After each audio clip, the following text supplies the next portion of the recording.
She buried her mother alive for money. 19 years later, the knock on the door wasn't just justice. It was someone she never expected to see again. Her triumph was only the beginning of her downfall. Subscribe and activate the bell. There are moments in life when everything you believed to be true shatters like glass beneath your feet.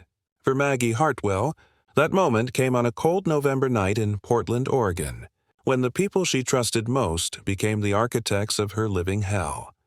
Maggie had spent 10 years of her life caring for her mother, Eleanor Hartwell, a 73-year-old woman whose mind had been slowly stolen by Alzheimer's disease. While her sister Rebecca barely showed up, sending hollow text messages and empty promises, Maggie was there every single night.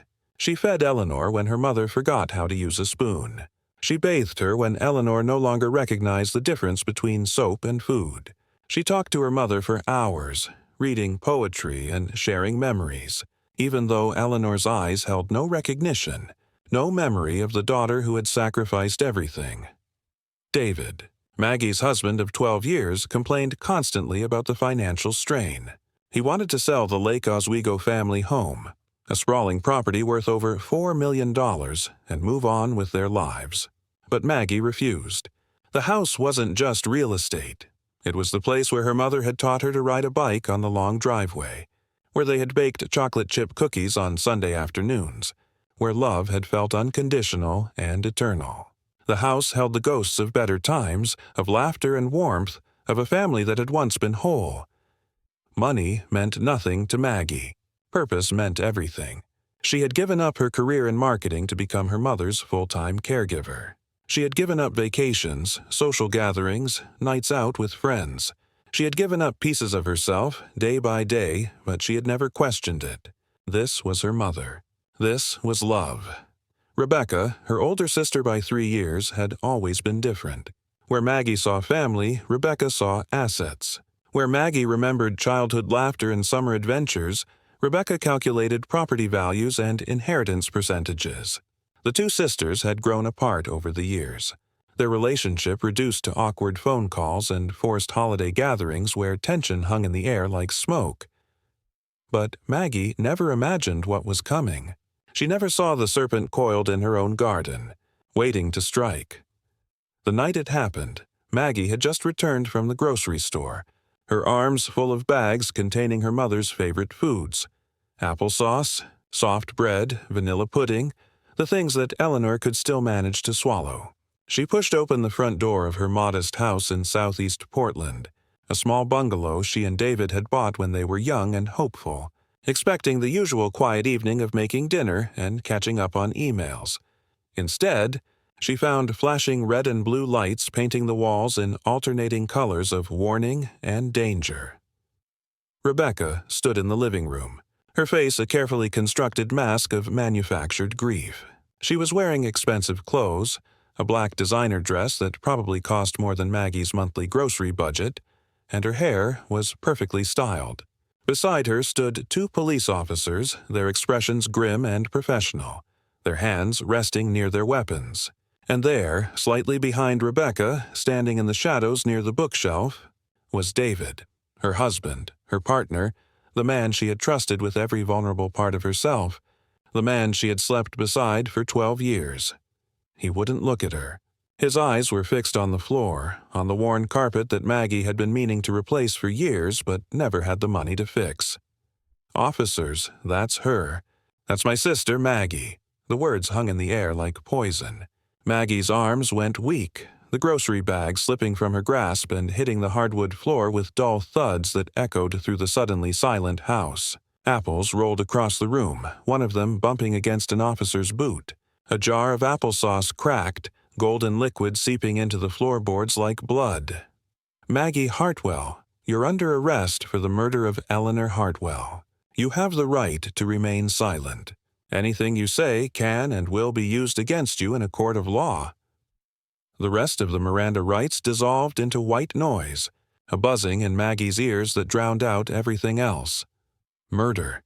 The accusation was so monstrous, so incomprehensible that Maggie's brain refused to process it. Her mother was at the care facility, safe and comfortable in her private room with a view of the garden. She had visited her just yesterday afternoon, holding Eleanor's frail hand and humming the lullabies her mother used to sing to her as a child, hoping that somewhere in the fog of Alzheimer's, some piece of Eleanor might still remember, might still recognize the daughter who loved her so desperately. What? No, there's been a mistake. My mother she's at Riverside Care. I was just there yesterday. This doesn't make any sense. There's been a terrible mistake. Officer Martinez stepped forward, his face sympathetic but unmoved. Your mother's body was discovered 3 hours ago in the basement of the Lake Oswego property, ma'am. We have evidence that suggests she was buried alive in a wooden coffin. The medical examiner estimates she survived for several hours before suffocating. The room tilted. Maggie's vision tunneled, darkness creeping in from the edges like ink spilling across paper. Buried alive. The words repeated in her mind like a drumbeat from hell, each repetition driving the horror deeper into her consciousness. Her mother, the woman who had given her life, who had kissed her scraped knees and braided her hair and taught her to be brave, had been entombed in darkness, suffocating slowly, alone and terrified, calling out for help that would never come, and they thought Maggie had done it. They thought she had taken her own mother and buried her alive. Rebecca stepped forward, her eyes glittering with something that looked almost like triumph hidden beneath a veneer of sisterly concern. Maggie, why did you do it? Was it the money? Was it because Mom didn't recognize you anymore? I know it was hard, but we could have found another way. We could have put her in a facility. You didn't have to.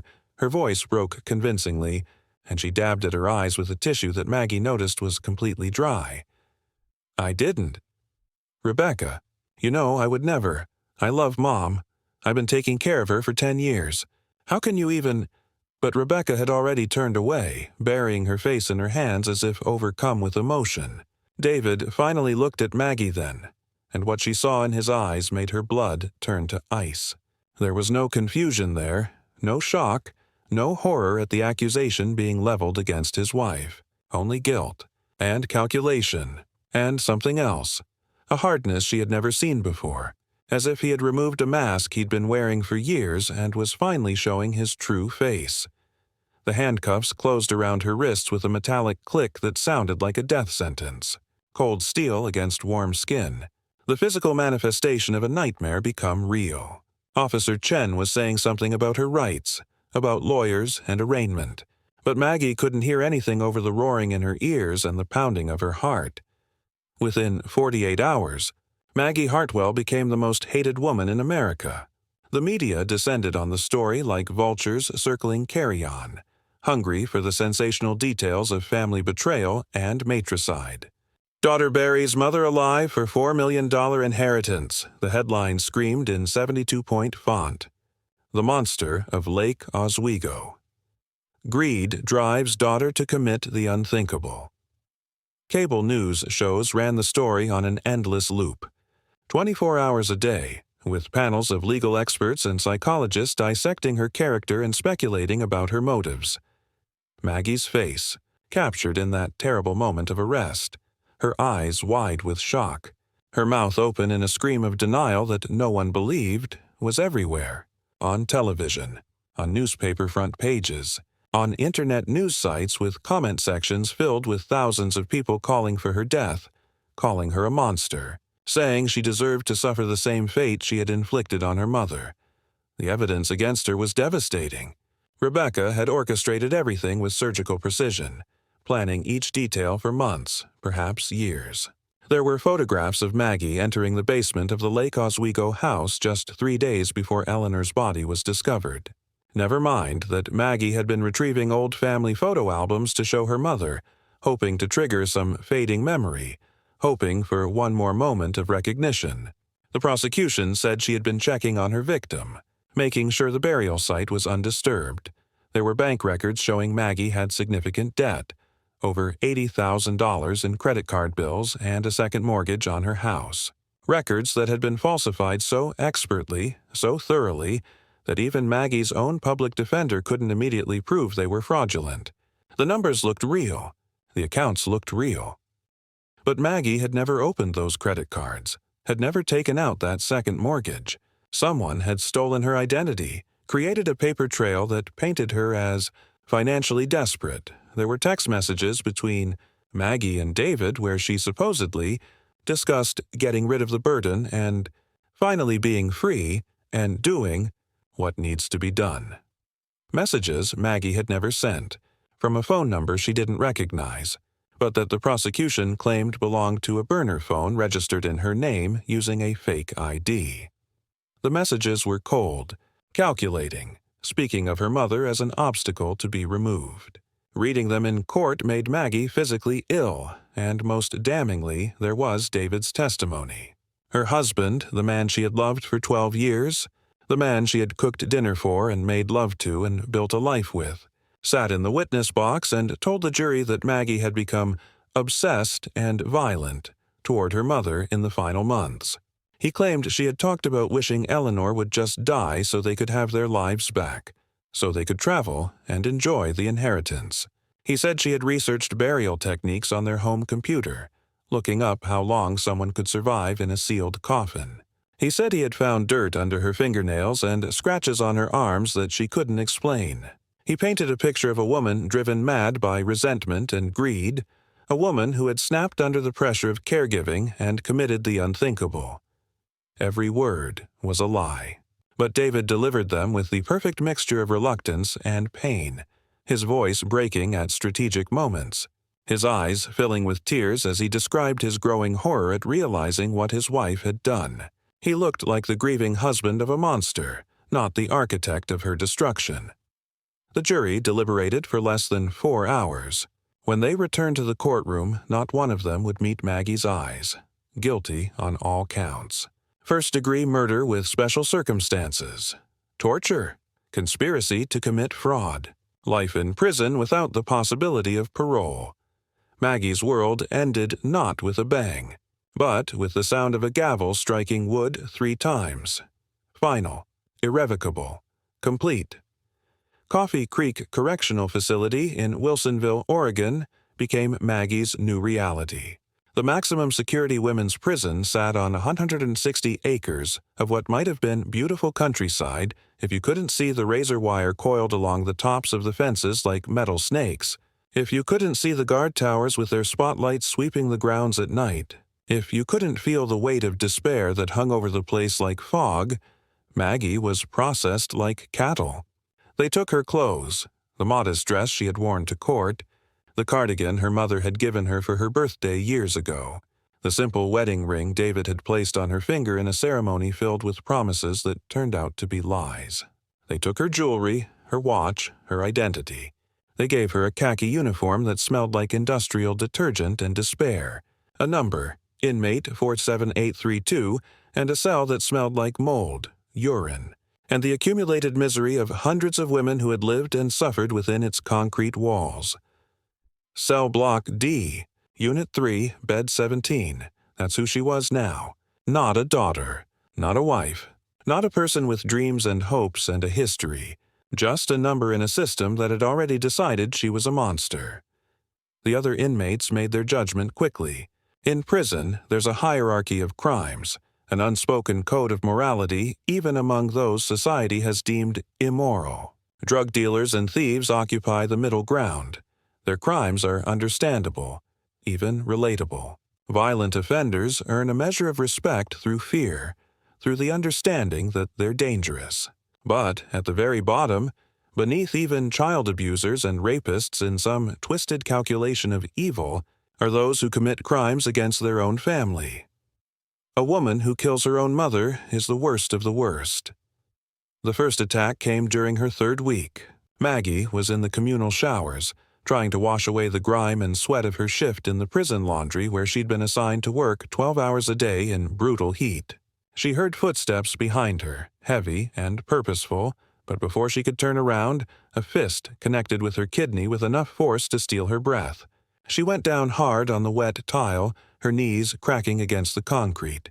The breath knocked out of her lungs. "That's for your mother. You sick bitch."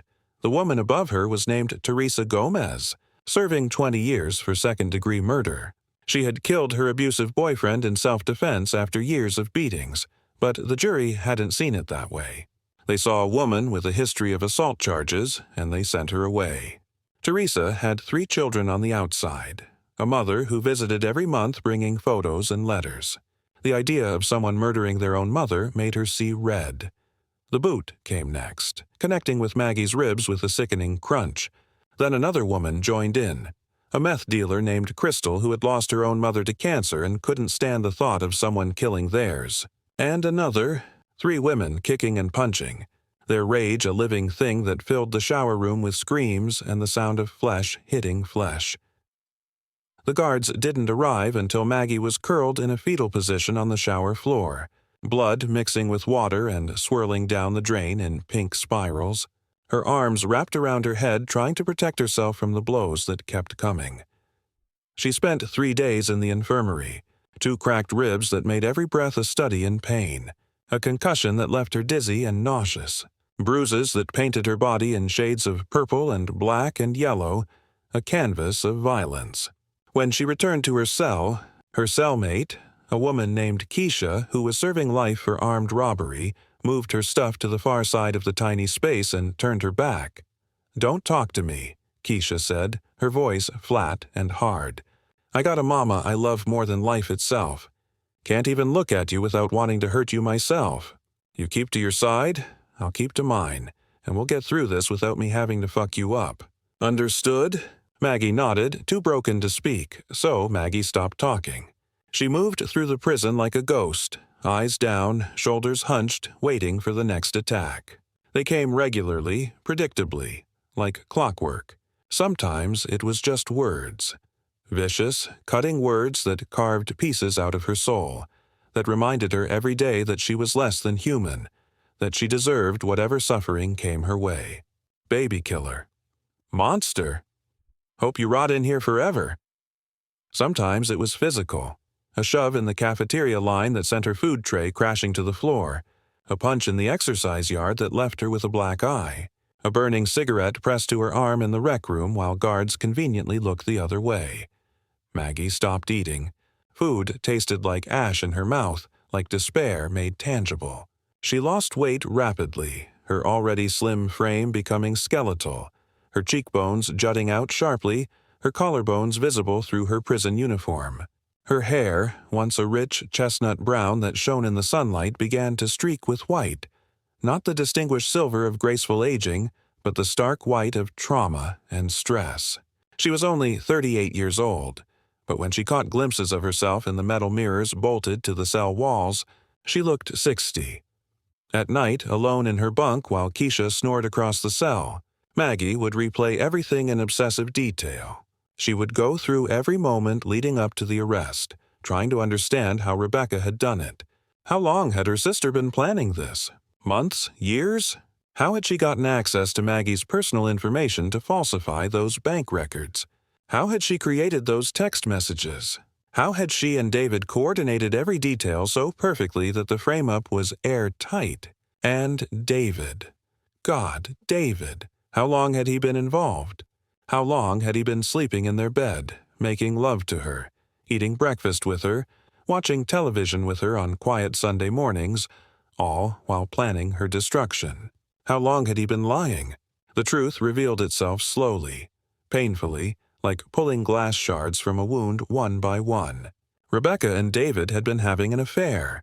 Maggie saw it now with brutal clarity, the signs that had been there all along but that she had been too trusting, too naive to recognize. All those business trips David had taken over the past 2 years, weekend conferences and client meetings that required him to be out of town. All those times Rebecca had called David's phone instead of Maggie's when she needed something, asking for his advice instead of her sister's. The glances they'd exchanged at family dinners that Maggie had dismissed as awkwardness or coincidence.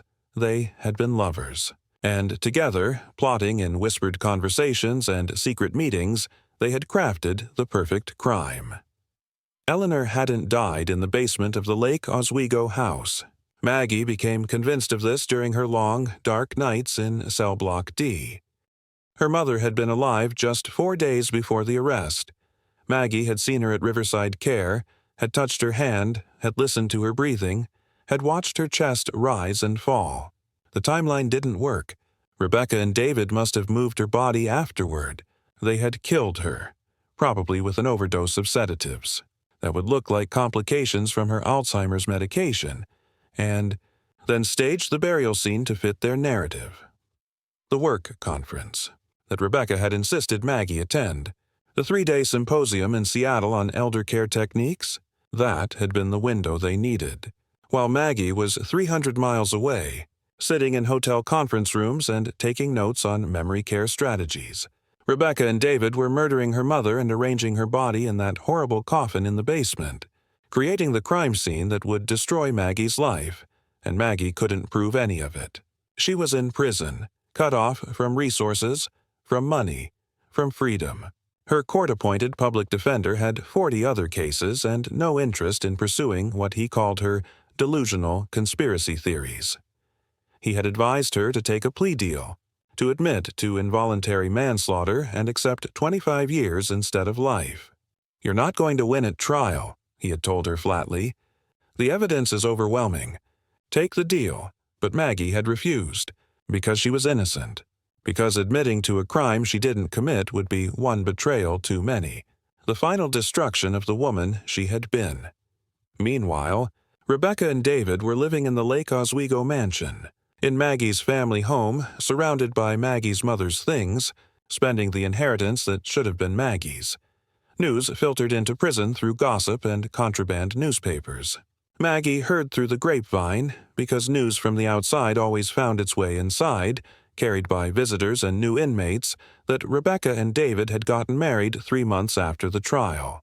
3 months.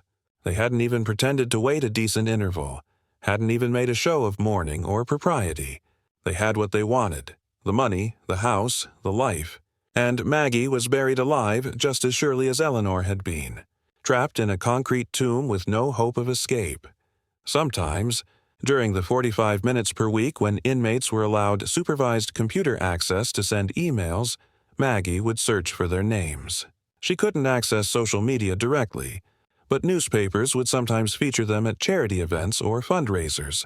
Rebecca and David, smiling and beautiful in their expensive clothes, playing the role of philanthropic socialites.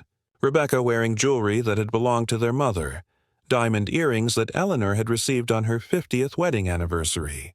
David driving a Tesla Model S purchased with inheritance money, living in the Lake Oswego mansion that had been renovated with top-of-the-line.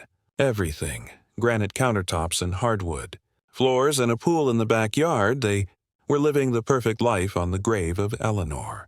Hartwell and the destroyed existence of Maggie. Hartwell, the first year in prison was hell. The second year was worse because by then Maggie had lost hope. Hope is what keeps you moving forward, what gives you the strength to wake up each morning and face another day. And without it, you're just existing, just waiting to die, a body taking up space with no spirit left inside. She stopped going to the yard for recreation hour. She stopped attending the prison church services that some inmates found comfort in. She stopped reading the donated books in the prison library, stopped watching television in the common room. She stopped everything except the bare minimum required to avoid solitary confinement, eating just enough to stay alive, working her shifts in the laundry, returning to her cell. By the 3rd year, Maggie wasn't sure she was even human anymore. She had become a thing. A broken, empty thing that occupied space but had no substance, no soul. She looked in the metal mirror bolted to the cell wall and didn't recognize the face staring back, sunken eyes with dark circles beneath them like bruises, hollow cheeks that made her face look like a skull, hair white and brittle as straw. She was 41 years old and looked 60. It was during her 3rd year at Coffee Creek that Maggie found the piece of broken glass that would change everything. She discovered. It wedged between the tiles in the communal shower, a jagged shard about 3 inches long with edges sharp enough to cut through skin like butter. Someone must have broken a mirror or a bottle during a fight, and this fragment had escaped the prison cleanup crews that swept through after every incident. Maggie picked it up carefully, wrapping it in toilet paper to protect her hand, and smuggled it back to her cell tucked into her waistband. She hid it in a crack in the concrete wall behind her bunk, pushing it deep into the fissure where even a cell search wouldn't find it unless they tore the walls apart. She wasn't sure why she kept it at first. Maybe just having something sharp, something with edges, made her feel a little less powerless in a world that had stripped away every ounce of her agency. Maybe it was insurance, a failsafe, a way to ensure she would never be completely helpless. But as the days passed and the brutality of prison life continued, the attacks, the isolation, the grinding knowledge that she would die here, the glass began to represent something else. An escape. Not from the prison. There was no physical escape from Coffee Creek's double walls and electronic surveillance and armed guards, but an escape from the pain, from the crushing weight of injustice, from the endless, grinding knowledge that she was innocent but would never be believed, that she would spend the next 32 years in this hell and then die alone and forgotten. She began to think about it constantly. Late at night, while Keisha snored across the cell and the fluorescent lights in the hallway hummed their eternal insect drone, Maggie would retrieve the glass and hold it in her hand. She would feel its weight, its sharpness, its potential. She would press it against her wrist, not cutting yet, just feeling the possibility. Just knowing it was there. It would be so easy. A few quick slashes in the right places. She had researched it during her brief computer time, reading medical websites about arteries and blood flow. The pain would be brief, and then nothing. Peace. Release. An end to the suffering. One night, around 3 in the morning when the prison was at its quietest, when even the guards were half asleep at their stations, Maggie made her decision. She had been inside for 3 years, 2 months, and 17 days. She couldn't do another day, let alone another 32 years. She was done. There was nothing left to live for. Her mother was dead. Her husband had betrayed her. Her sister had destroyed her. The whole world believed she was a monster. There was no hope of appeal, no possibility of new evidence, no chance that anyone would ever believe her story. This was her life now. This cell, this suffering, this slow death of the spirit. And she wanted it to end. She waited until Keisha rolled over, facing the wall, deep in whatever dreams ex-armed robbers have. Then Maggie slipped out of her bunk, moving silently through the darkened cell block in her bare feet. The showers would be empty at this hour, and the night guard, a lazy man named Patterson who mostly played games on his phone, rarely checked them during the graveyard shift.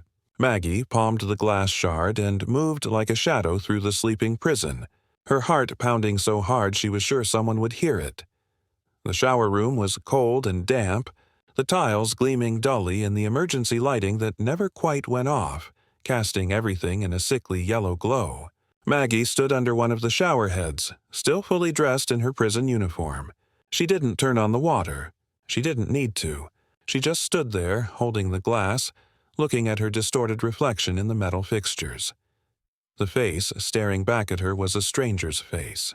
White hair like an old woman, sunken eyes that held no light, skin stretched tight over bones, every angle sharp and hard. She was 41 years old. Her mother had lived to be 73. That meant Maggie potentially had 32 more years of this. 32 years of attacks and isolation. 32 years of being called a monster. 32 years of waking up in this cell, of eating tasteless food, of watching the seasons change through barred windows, of slowly dying inside while her body kept living. She couldn't do it. She simply couldn't. The knowledge settled over her like a heavy blanket. This was the end. This was where her story finished. Not with vindication or justice, but here, alone in a prison shower at 3 in the morning. Maggie pressed the glass against her left wrist, feeling the cold edge against her skin. Her hand was steady. She had never been more certain of anything in her life. One quick slash, then the other wrist, then she would lie down on the tile and wait for it to be over. They would find her in the morning. Maybe Keisha would feel a moment of guilt for how she had treated her. Maybe Rebecca and David would hear about it and feel. What? Relief that the witness to their crime was finally gone? Satisfaction that they had won completely? And then, inexplicably, she thought of her mother, not the Eleanor who had forgotten her, whose eyes had held no recognition in those final years.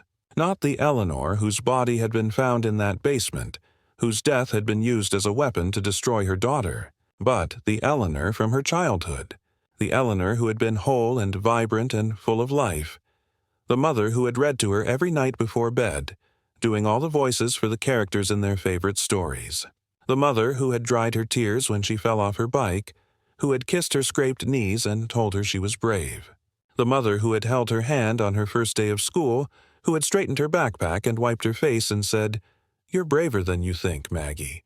You're stronger than you know. You can do hard things." The memory hit her with such force that she gasped, the sound echoing off the tile walls like a gunshot in the silence. She remembered, with startling, painful clarity, the last time her mother had recognized her. It had been about 3 months before Eleanor's death, during one of Maggie's regular visits to Riverside Care. Maggie had been sitting by her mother's bed, holding her hand and talking about nothing in particular. The weather, a movie she had watched, a recipe she wanted to try. Just filling the silence with words, hoping that somewhere in the fog her mother might still be listening. And then, suddenly, Eleanor's eyes had focused. Really focused. The fog had lifted for just a moment, and she had looked at Maggie and seen her.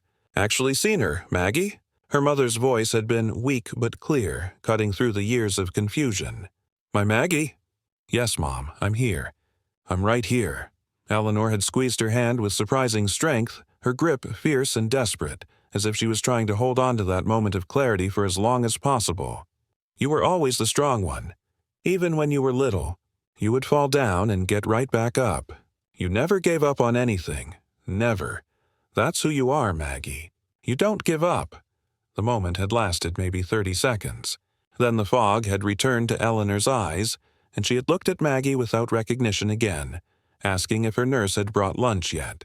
But those words, "you never gave up on anything," had meant everything to Maggie at the time. They had sustained her through the final difficult months of her mother's life. And now, standing in a prison shower at 3 a.m. with a piece of broken glass pressed against her wrist, those words came back to her with the force of a revelation. You never gave up on anything. If she did this, if she ended her life here in this miserable place, then Rebecca and David won. Completely and utterly won.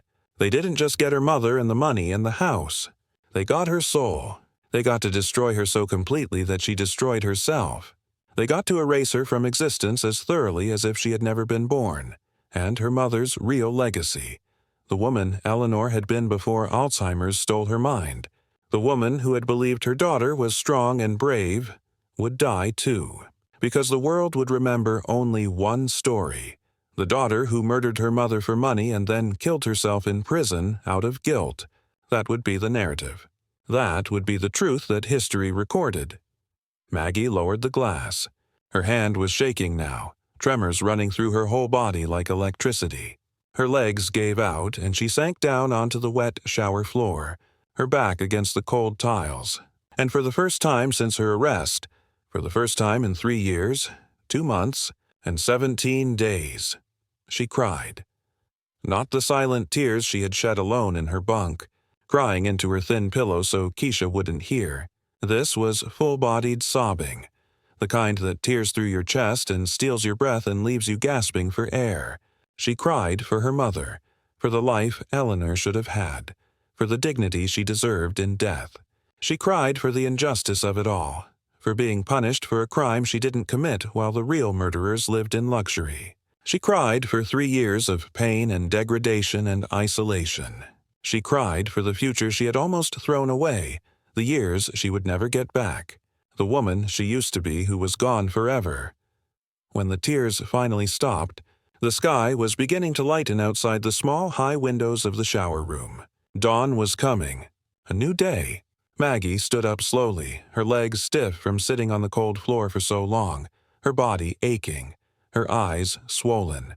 She looked at the glass shard in her hand one more time, this piece of broken something that had almost become the instrument of her final destruction. Then she dropped it down the drain where it clattered and disappeared, taking with it the easiest escape, the simplest ending. She walked back to her cell with her head up for the first time in 3 years. She didn't have a plan. She didn't have hope, not really, But she had made a decision. She wasn't going to die in here. Somehow, some way, she was going to survive. And if there was even the smallest chance, even a microscopic possibility, of proving her innocence and destroying the people who had done this to her, she was going to take it. Keisha was awake when Maggie returned to the cell, sitting on her bunk and watching the door with sharp, knowing eyes. She had been in prison for 15 years. She knew when someone had been standing on the edge. "Where were you?" she asked, her voice neutral but not unkind. "Taking a shower," Maggie said, which was true in a way. Keisha studied her for a long moment, taking in the red, swollen eyes, the wet hair, that changed something in Maggie's posture.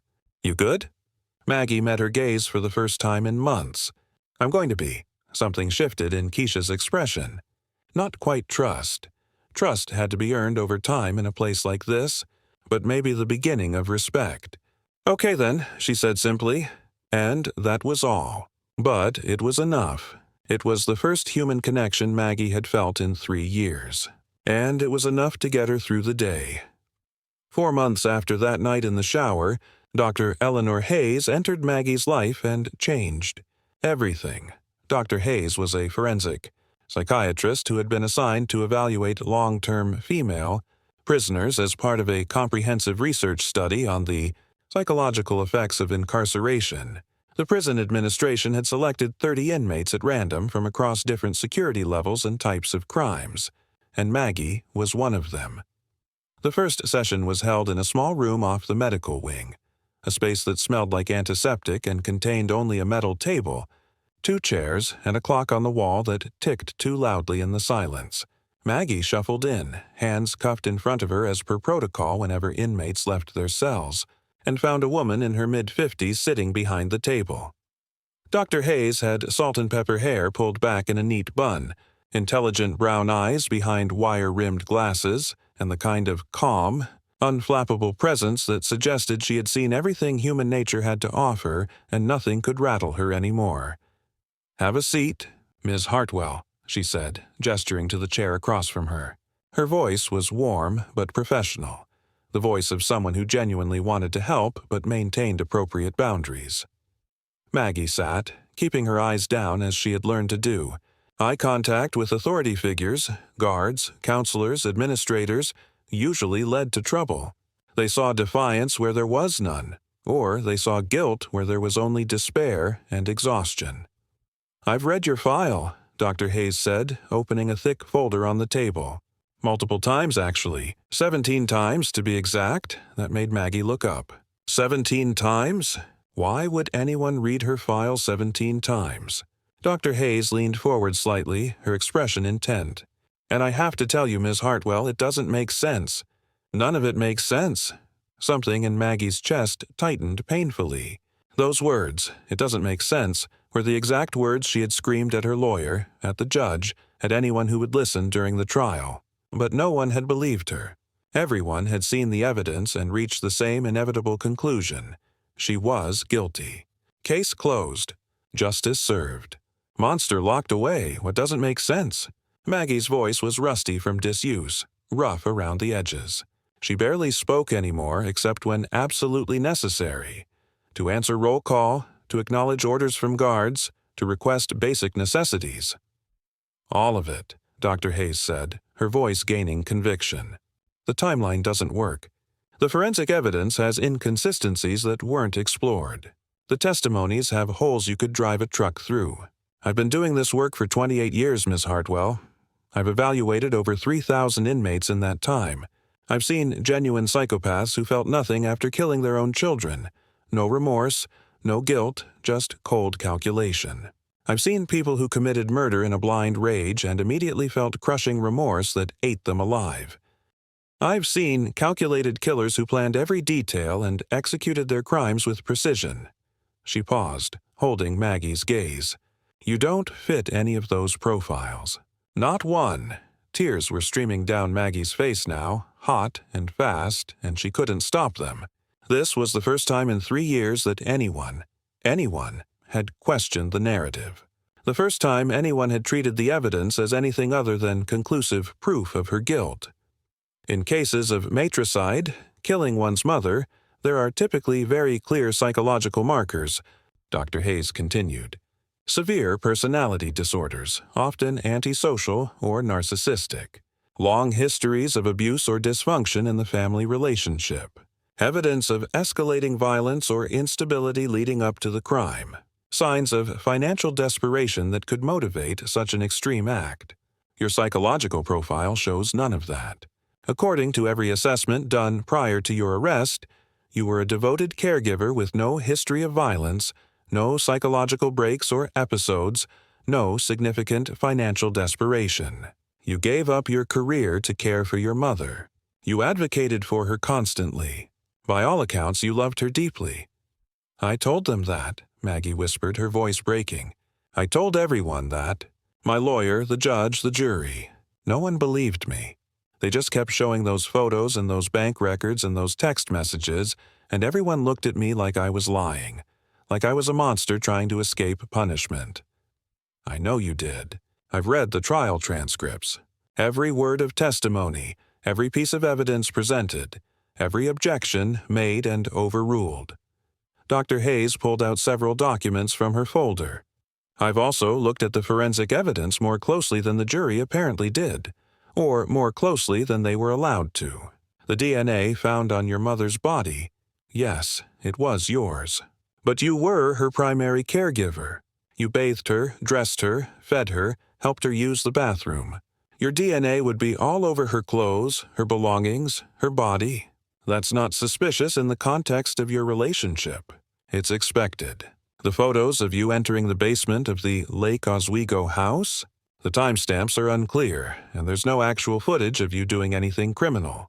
Just entering and leaving a building you had every legal right to be in, retrieving items that belonged to your family.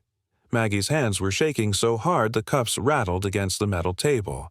And then there's your sister's testimony, Dr. Hayes continued, her voice taking on an edge of controlled anger. Rebecca claimed you had talked about resenting your mother, wishing she would die so you could have your freedom back, saying caregiving was destroying your life. But there's no corroborating evidence of that anywhere. No texts, no emails, no witnesses who ever heard you say anything remotely like that. No journal entries or social media posts or overheard conversations. It's just her word against yours. And in a case this serious, that should not have been enough.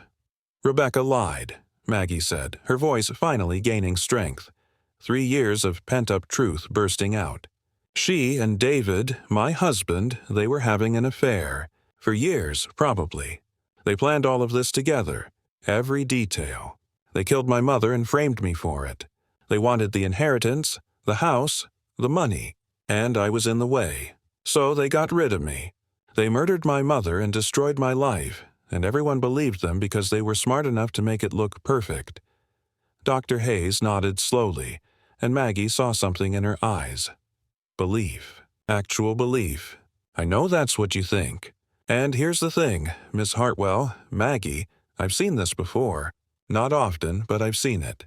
Frames that are too perfect. Evidence that's too neat and tidy. Cases where the real victim of the crime isn't the person who died, but the person sitting in prison paying for something they didn't do. Maggie felt something she hadn't felt in 3 years. Something so foreign and dangerous she almost didn't recognize it. Hope. That faint, fragile stirring of maybe someone would help her. Maybe there was a way out of this nightmare. Maybe the truth could still matter. Ms. Hartwell, Maggie, I can't promise you anything, Dr. Hayes said, and Maggie felt that tiny spark of hope start to flicker and die. But then the doctor continued. But I can promise you this. I'm going to look into your case more deeply. Much more deeply. I have resources your public defender didn't have.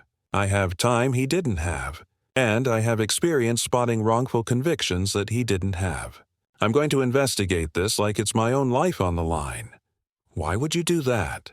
Maggie asked, her voice barely above a whisper. Why would you help me? You don't even know me. Dr. Hayes was quiet for a long moment, and when she spoke, her voice was heavy with old pain. 20 years ago, I evaluated a woman named Sandra Mitchell. She was serving life for killing her infant daughter. Shaken baby syndrome, the prosecution said. The evidence seemed solid. She had been alone with the baby when it died. There were injuries consistent with violent shaking she had confessed under interrogation. But something about her profile bothered me, the same way something about your profile bothers me now. So I dug deeper. I investigated.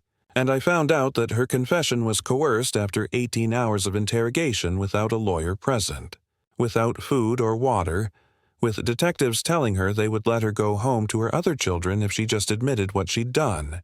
The real killer was her boyfriend, who had a documented history of violence toward children from previous relationships. Sandra spent 8 years in prison before the truth came out, and she was exonerated. Dr. Hayes removed her glasses and rubbed her eyes, suddenly looking older and more tired. Sandra Mitchell hanged herself 2 weeks after her release. She couldn't rebuild her life. She couldn't heal from what had been done to her. Her other children wouldn't speak to her. They believed she was guilty despite the exoneration. Her family had abandoned her. She was homeless, jobless, broken. And she decided that freedom in a world that still believed she was guilty was worse than prison. I've carried that with me every single day since. The knowledge that I saved her from prison, but not from the aftermath. So when I see a case like yours, where every instinct I have is screaming that something is wrong, I don't ignore it. I can't. Because maybe this time I can save someone completely. Not just get them out of prison, but help them rebuild, help them heal, help them prove their innocence so thoroughly that there's no doubt left. Maggie felt tears streaming down her face, but for the first time in 3 years, they weren't tears of despair. They were tears of gratitude, of relief, of that dangerous thing called hope. "What do I need to do?" she asked. "You need to help me," Dr. Hayes said firmly. "You need to remember everything you can about that time period. Every detail, every interaction with your sister and your husband, every piece of evidence you can think of that might prove your innocence or point toward their guilt. Every inconsistency in their stories, every lie they told, every moment when something didn't add up. We're going to build a case for appeal, brick by brick, until we have something strong enough to get a court to listen. And Maggie," Dr. Hayes looked at her with an intensity that made Maggie sit up straighter. "You need to fight. This is going to be hard. It's going to take time, months, maybe years. There will be moments when it feels like we're getting nowhere, when doors slam in our faces, when it seems like the system is designed to keep you here no matter what the truth is. But you cannot give up. Do you understand me? You cannot give up." Maggie thought about that night in the shower 4 months ago, about the piece of broken glass pressed against her wrist, about her mother's words echoing in her memory. "You never gave up on anything." "I won't give up," she said, and the words felt like a vow, like a promise to her mother and to herself and to the future she might still have if she could just hold on long enough. "I swear to you, Dr. Hayes, I will fight for as long as it takes.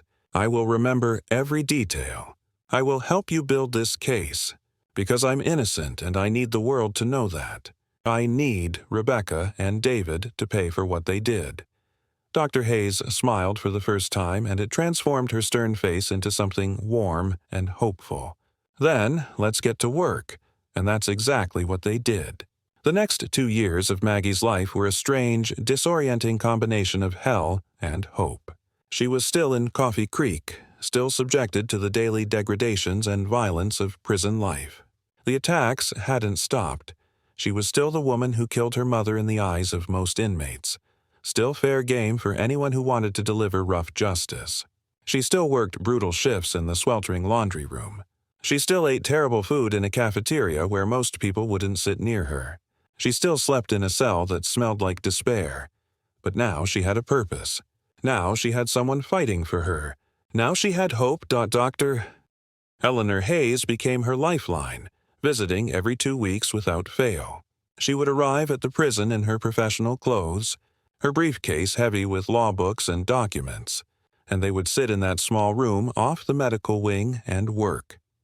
Dr. Hayes brought thick volumes that smelled of must and paper, criminal procedure, rules of evidence, appeals processes, case law, and taught Maggie how to read them, how to understand the legal language that had been used to condemn her. Maggie had never been to law school. She had been a marketing professional before becoming her mother's caregiver, good with words and campaigns but completely ignorant of the law beyond what she'd seen on television. But she learned now with the desperate intensity of someone whose life depended on it.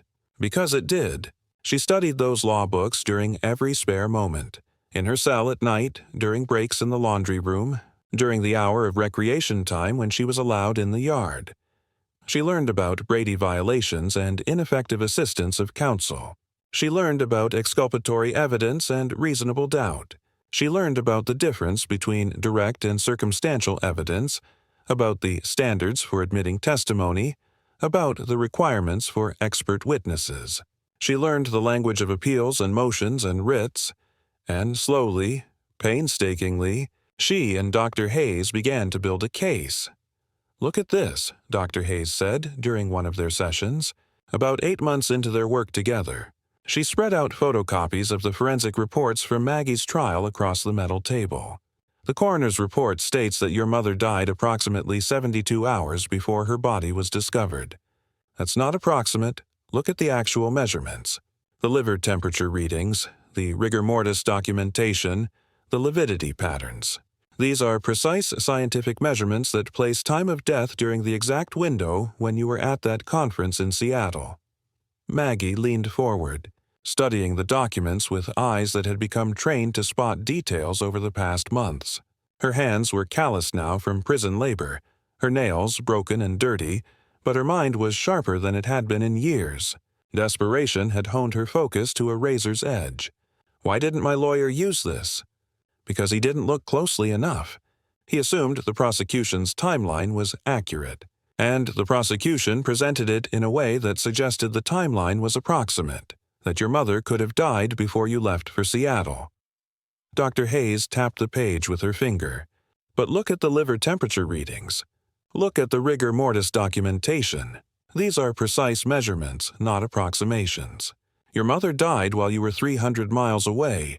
It was a breakthrough, but it wasn't enough. They needed more. They needed to prove not just that Maggie couldn't have done it, but that Rebecca and David had." That's when Dr. Hayes brought in Marcus Chen, a private investigator who specialized in financial crimes. Marcus was in his early 40s, a former FBI agent who had left the bureau after becoming disillusioned with bureaucracy and red tape. He worked cases that interested him now, cases where he believed justice had been perverted. "Your sister and her husband have been very busy," Marcus told Maggie during their first meeting. He spread out a stack of bank records and credit card statements on the table. "In the 3 years since your conviction, they've spent approximately $3.7 million. That's a lot of money to burn through in a short time, even with a luxurious lifestyle." "Where did it go?" Maggie asked. "Cars, jewelry, trips to Europe and Asia, extensive home renovations, bad investments." Marcus pointed to specific line items. "But here's what's interesting. 3 months before your mother's death, there are several large cash withdrawals from your mother's accounts. 10,000 here, 15,000 there, 20,000, all within the legal reporting limits that would avoid triggering an investigation." "Rebecca had power of attorney," Maggie said bitterly. "Mom gave it to her 2 years before she died when the Alzheimer's was getting worse." "Exactly. And she used that power to slowly drain your mother's liquid assets. But that wasn't enough. She needed the house, the investment accounts, the trust fund. And as long as your mother was alive and you were taking care of her, Rebecca couldn't access those larger assets." Dr. Hayes added, "We also found something else. 2 months before your mother's death, Rebecca purchased a large quantity of sedatives from a pharmacy in Eugene. She used a prescription that appears to have been forged. Those sedatives match the chemicals found in your mother's system when she died." Over the next year, Marcus worked tirelessly. He interviewed neighbors near the Lake Oswego house. Multiple people reported seeing Rebecca's distinctive white Mercedes parked in the driveway on the day Maggie was in Seattle. Cell phone tower data placed both Rebecca's and David's phones at the Lake Oswego location during the critical time period. Credit card records showed David had purchased heavy-duty tarps, rope, and tools from a Home Depot in Beaverton the week before Eleanor's death. When Marcus tracked down the store's archived security footage, it clearly showed David making the purchases. They bought the materials for the burial, Dr. Hayes said, her voice tight with controlled anger. They were so confident in their frame-up that they didn't even try to hide their tracks. 5 years into her sentence, the breakthrough came. A witness stepped forward. Her name was Angela Torres, and she had been Rebecca's housekeeper for 6 months before being fired 3 weeks after Eleanor's death. Angela had kept quiet out of fear, but now she was willing to testify. She had overheard Rebecca and David discussing the plan in hushed conversations. Most importantly, she had been at the house the day Eleanor died. Rebecca had sent her home early, but Angela had forgotten her phone and returned an hour later. She saw them carrying a large bundle wrapped in a tarp down to the basement. She heard Rebecca's voice. "Make sure the coffin is secure. We can't have any evidence that doesn't fit the story." Dr. Hayes filed a new motion. This time, the court agreed to a hearing. The hearing took place 6 months later. Maggie was transported from Coffee Creek in shackles. She saw Rebecca and David for the first time in 5 years. Under cross-examination, their story fell apart. When Angela Torres testified, the courtroom energy shifted dramatically. After 3 days of testimony, Judge Walsh's voice was steady and clear. Having reviewed the new evidence presented, this court finds substantial evidence of wrongful conviction. The original verdict is overturned. Ms. Maggie Hartwell is hereby exonerated of all charges. Through the chaos, Maggie saw Rebecca and David being arrested. Rebecca Hartwell Chen and David Chen, you are under arrest for the murder of Eleanor Hartwell and conspiracy to commit murder.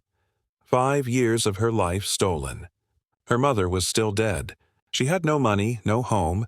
She was 43 years old and had to start from absolute zero. But she was free, and Rebecca and David were going to pay for what they had done. Freedom was overwhelming.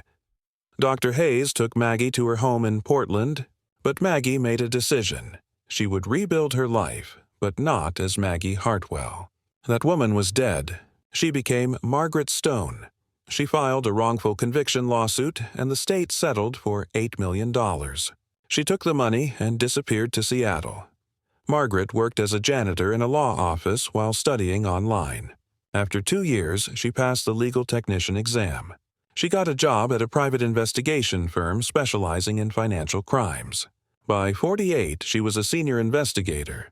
At 51, she started Stone & Associates, specializing in exposing family betrayals. By 53, she was wealthy and respected. Only Dr. Eleanor Hayes knew the full story. Eleanor suggested Margaret do more to help others. Within 6 months, Margaret established the Eleanor Hartwell Foundation, providing free legal services to wrongfully convicted people. In its first year, the foundation won exoneration for 3 people. By the 3rd year, 12. But Margaret never forgot Rebecca and David. At 55, she decided to return to Portland. She made a surprising decision. She would reach out to Marcus, Rebecca, and David's son. He was 27 now, working as a paralegal, barely scraping by. Margaret met him at a coffee shop. When he arrived, she revealed her identity. "I'm your aunt. I'm Maggie Hartwell." After his shock, she offered him a full scholarship to Lewis and Clark Law School. Turn this legacy of betrayal into something that helps people. Marcus accepted and excelled. Margaret purchased the Lake Oswego house and transformed it into the Eleanor Hartwell Foundation headquarters. She arranged to visit Rebecca and David in prison. When she saw Rebecca in the visiting room at Coffee Creek, prison had destroyed her completely. "Why are you here?" Rebecca whispered. "To show you what you couldn't destroy. Your son, Marcus, he's going to be an attorney for the Eleanor Hartwell Foundation, helping people you tried to destroy. Your son is going to build his legacy on dismantling what people like you create." The visit with David was briefer. He looked worse than Rebecca. "I never wanted this. Rebecca convinced me. I don't care. You made your choices. Marcus is going to spend his life helping wrongly convicted people. That's my victory." As Margaret drove away, she felt something unexpected. Emptiness. Revenge doesn't heal wounds. Real victory was in everything she had built. 6 months later, Dr. Eleanor Hayes called. Her voice was weak. "Cancer, pancreatic, stage 4, 3 to 6 months. Eleanor made Margaret promise to expand the foundation to prevent wrongful convictions before they happened. Use my life insurance and estate. Everything goes to the foundation. Eleanor also said, I need you to forgive yourself. You are not broken, Margaret.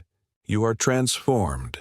3 months later, Eleanor entered hospice care. Margaret was with her at the end. In her final moments, Eleanor whispered, You were worth every second. I'd do it all again. Margaret gave the eulogy. Dr. Eleanor Hayes believed that innocence matters. Her legacy will continue through the foundation. Over the next year, Margaret built the Eleanor Hayes Initiative. In its first year, the initiative intervened in 32 cases, leading to charges being dropped in 14. Margaret was 60 years old. 20 years had passed since that November night. Marcus joined her in the garden one morning. The Hopkins case settled. James Hopkins is free. That's case number 51, and another 23 through the Eleanor Hayes Initiative. 74 lives, Marcus asked. Do you ever think about whether it was worth it? All the pain. If you could go back and prevent it all, would you? Margaret considered carefully. If I could bring my mother back, I would, without hesitation. But if the question is whether I would undo my own suffering if it meant the foundation wouldn't exist and those 74 people would still be in prison, I honestly don't know. But you did it anyway. You transformed it into something that helps people. So did you. You're the son of murderers. Instead, you became an attorney who fights for the wrongfully accused. You broke the cycle. Cars arrived for the monthly exoneree meeting. Margaret had never attended, but today she decided to join. The facilitator smiled. Would you like to introduce yourself? My name is Margaret Stone, but I'm Maggie Hartwell. I was wrongfully convicted of murdering my mother and spent 5 years at Coffee Creek. I built this foundation because of what was done to me, but I've never really processed my own trauma, and I think it's time I started. For the first time in 20 years, Maggie told her full story, the real story with all its pain. She talked about the night of her arrest, the first attack in the showers, the night she held broken glass against her wrist, how Eleanor Hayes saved her life, the cost of survival, the hardness she developed. I thought strength meant never breaking. But that's not healing. That's just containment, and I'm tired of containing it. When she finished, several people were crying. Others shared their experiences.